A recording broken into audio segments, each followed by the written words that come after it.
Nitin అన్నగిరిలో biggest block buster అండి. అసలు శ్రీలీల అయితే ఒక లేడీ పిల్లకి ఎందితే ఎలా ఉంటుందో అలా చేసి చూపించింది. అసలు వేణుల్ కిషోర్ గారు కామెడీ కానీ, రాజేంద్ర ప్రసాద్ కామెడీ టైమింగ్ కానీ, దొంగతనాలు చేసే సీన్స్ ఉంటాయి. ఒక ఇంటర్నేషనల్ రేంజ్ సినిమా ఎలా ఉంటుందో హాలీవుడ్ రేంజ్ సినిమా అలా చూపించారు కొన్ని సీన్స్. రాబిన్ హుడ్ అంటే ఒక పెద్ద దొంగ కదా బ్రో, ఇలా దొంగతనాలు స్టైల్ ఇదంతా ఎలా ఉంది? చాలా బాగుందండి. నేను ఎక్స్పెక్ట్ చేయాలి ఈ టైప్ ఆఫ్ ఉంటుందని. వెంకీ కుల్మిడి గారు డైరెక్టర్ అయితే చాలా చింపేశారు. డేవిడ్ వార్నర్ ఎంట్రీ ఎలా ఉంది? ఆయన చూస్తున్నాను చెప్పి అంత పొట్ట చెక్కలేలా నవ్వుకుంటారండి ఫస్ట్ నుంచి లాస్ట్ దాకా. చాలా బాగా చేశారు సినిమా. మన తెలుగులో మన డేవిడ్ వార్నర్ గారు రావడం చాలా బాగుంది. అంటే ఆయన సపరేట్ హీరో పెట్టి తీయచ్చు అంటారా డేవిడ్ వార్నర్? అయిపోవచ్చండి.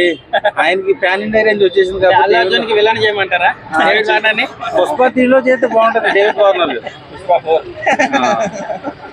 అంటే ఆయన కొంచెంసేపు ఉన్నా కూడా ఆ సీన్ ఎలా ఉంది? డేవిడ్ వార్నర్ సీన్ ఎలా అనిపించింది? చాలా ఫన్నీగా చూపించారు, రిచ్ గా చూపించారు, స్టైలిష్ గా ఉంది సినిమా. చాలా బాగుంది. పెద్ద బ్లాక్ బస్టర్ అండి. 1000 కోట్ల పైన కొట్టపోతుంది సినిమా. 1000 కోట్లు ఆస్ట్రేలియాలో రికార్డ్స్ కొడతా అంటారా? ఆస్ట్రేలియాలో ఉన్న రికార్డ్స్ అన్ని తడిచిపెట్టిపోతాయి ఈ సినిమా. డేవిడ్ బాయ్ కోసం అందరూ వస్తారు ఈ సినిమా. ఒక అమ్మాయి చేసింది ఐటమ్ సాంగ్ చింపి ఆరేసింది. డేవిడ్ వార్నర్ క్రికెట్ మానేసి ఇంకా సినిమాలు చేసుకోవచ్చా? సినిమా చేసేసుకోవచ్చండి. సినిమాలో వచ్చేయమని చెప్పండి, మన తెలుగు ఇండస్ట్రీకి వచ్చేయమని చెప్పండి, షిఫ్ట్ చేసేసుకోవచ్చండి. ఇప్పుడు